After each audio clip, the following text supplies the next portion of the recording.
Hola, buenos días. Mi nombre es Daniel Vos Méndez Villaseñor y soy estudiante del séptimo semestre de la Facultad de Derecho Acapulco. El tema que desarrollaré el día de hoy son los principios fundamentales del derecho sucesorio en la materia de sucesiones. Para esto tenemos que entender que la sucesión prácticamente está relacionada con el término de la muerte.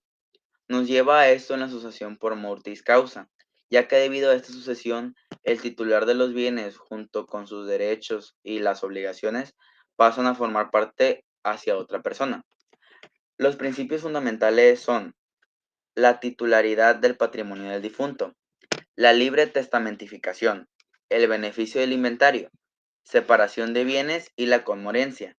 Pero antes vamos a hablar de los tres principales conceptos, que son la partición, que es el acto por el cual el testador, los herederos o el juez dividen el patrimonio del autor a la herencia. La liquidación, que es el conjunto de actos mediante los cuales se lleva a cabo el pago de las deudas hereditarias. Y la adjudicación, que es el conjunto de actos de entrega y titulación jurídica de la propiedad de los bienes de la herencia a cada uno de los herederos. Empezamos con la titularidad del patrimonio del difunto. En pocas palabras, esto es cuando a la muerte del titular, sus bienes, derechos y sus obligaciones, tenemos que entender también que estos no se extinguen, por lo que únicamente carecen de la titularidad.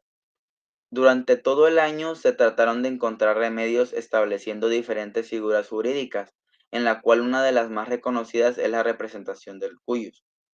Prácticamente esto quería decir o que se suponía que era una ficción jurídica, como titular de la herencia del mismo cuyus.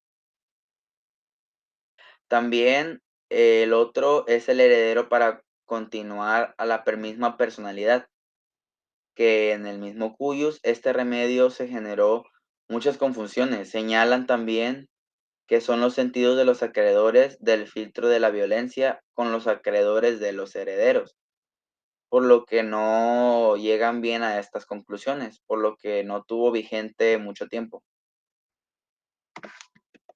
El siguiente es la libre testamentificación, que esta identificación también es la libertad del testador para decidir y seguir la forma de transmisión de su patrimonio.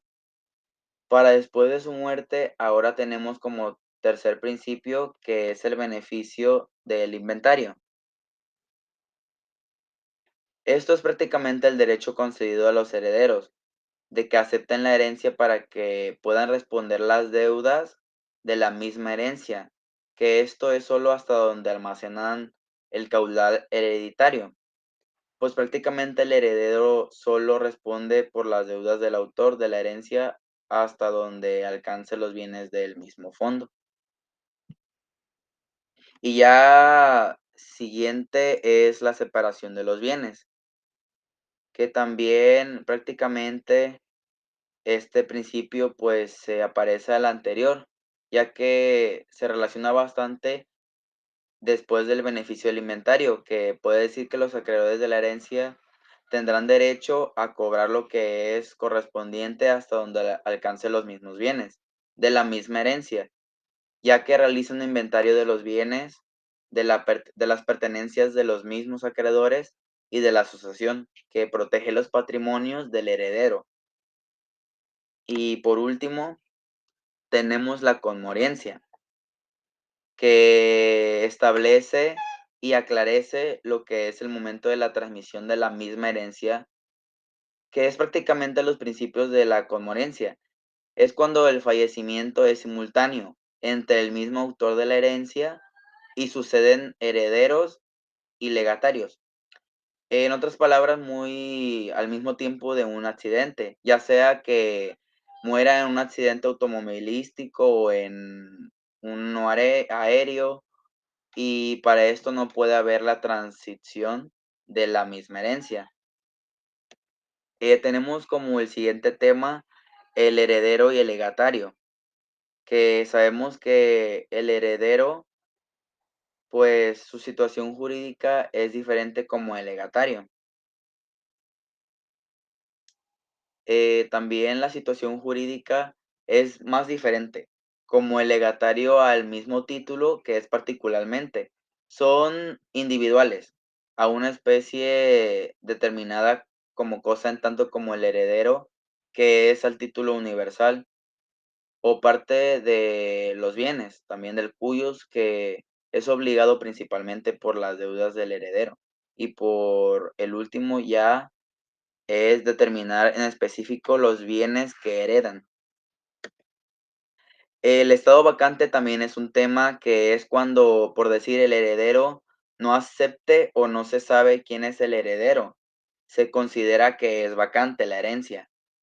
Cuando no existen herederos legítimos o si los hubiese, cuando renuncian a recibir los bienes o cuando los llaman por, sea el abogado o el juez, no tengan intereses adquiridos, pues la herencia se declara vacante, ya que pasa por los bienes del poder físico.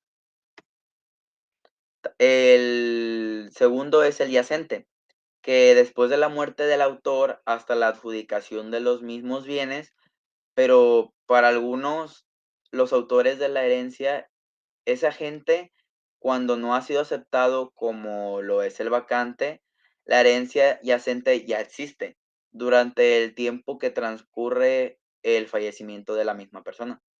Y la adjudicación, la aceptación de su herencia igual por los mismos herederos.